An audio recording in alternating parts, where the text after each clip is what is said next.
Christmas കഴിഞ്ഞ് 10 ദിവസം കഴിഞ്ഞിട്ടാണ് ഞാൻ ക്രിസ്മസിൻ്റെ ഗെറ്റ് റെഡി വിത്ത് മീ ആയിട്ട് നിങ്ങളുടെ മുമ്പിലേക്ക് വരുന്നത് കേട്ടോ. വേറെ ഒന്നും കൊണ്ടല്ല, ക്രിസ്മസിൻ്റെ പാതിരൂർബാനയ്ക്ക് പോകാൻ വേണ്ടിയിട്ടാണ് ഞാൻ റെഡി ആയത്. പക്ഷേ പാതിരൂർബാനൊക്കെ കഴിഞ്ഞ് പിറ്റേ ദിവസം നമുക്ക് വോയിസ് ഓവറൊക്കെ കൊടുക്കാമെന്ന് വിചാരിച്ചിരുന്നപ്പോൾ ഉണ്ടല്ലോ, രാവിലെ എഴുന്നേറ്റപ്പോൾ എനിക്ക് ഭയങ്കര പനിയും ജലദോഷം ചുമയൊക്കെ.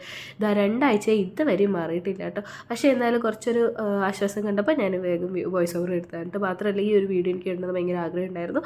പിന്നെ അതിനുശേഷം ഞാൻ നമ്മുടെ സാധാ ഗെറ്റ് റെഡി വിത്ത് മീയിലേക്ക് കിടക്കുകയാണ്. നമ്മൾ നോർമലി ചെയ്യാറുള്ള ഒരു മേക്കപ്പ് ഒക്കെ തന്നെയാണ് ചെയ്യുന്നത്. സെറം ഇട്ട് കൊടുത്തു. അതിനുശേഷം കണ്ണ് എഴുതി, മേലെ ഐലൈനർ വെച്ച് വരച്ചു. പിന്നെ നമ്മുടെ മെബിലിൻ്റെ ഒരു ലിപ്സ്റ്റിക്കും യൂസ് ചെയ്തു. ഈ ഒരു ഡ്രസ്സ് ഞാൻ പർച്ചേസ് ചെയ്തത് കോഴിക്കോട് നിന്നാണ് കേട്ടോ. ഈ ഒരു ഡ്രസ്സിന് വേണ്ടിയിട്ട് ഞാൻ നമ്മുടെ ഗോൾഡ് ഓർണമെൻറ്റ്സ് വെച്ചിട്ടാണ് ഞാൻ പെയർ ചെയ്യുന്നത് കേട്ടോ. 2 ബ്രേസ്ലെറ്റ് ഇട്ട് കൊടുത്തു, പിന്നെ എൻ്റെ വെഡിങ് റിംഗ് ഇട്ട് കൊടുത്തു, പിന്നെ ഞാൻ പൊട്ട് ഇടാൻ മറന്നതാണ് കേട്ടോ. പിന്നെ അത് കഴിഞ്ഞിട്ട് ഈ ഒരു ജ്യൂത്തീസ് വെച്ചിട്ടാണ് ഞാൻ പെയർ ചെയ്തത്. സിമ്പിൾ ലുക്കായിരുന്നു. പിന്നെ നമ്മുടെ സ്റ്റുഡിയോൻ്റെ സ്വന്തം ഈ ഒരു പെർഫ്യൂം എൻ്റെ ഫേവറേറ്റ് പെർഫ്യൂമാണ് കേട്ടോ. നല്ല അടിപൊളി സ്മെല്ലാണ്. അപ്പോൾ ഇത്രയേ ഉള്ളൂ get ready with me. Tata.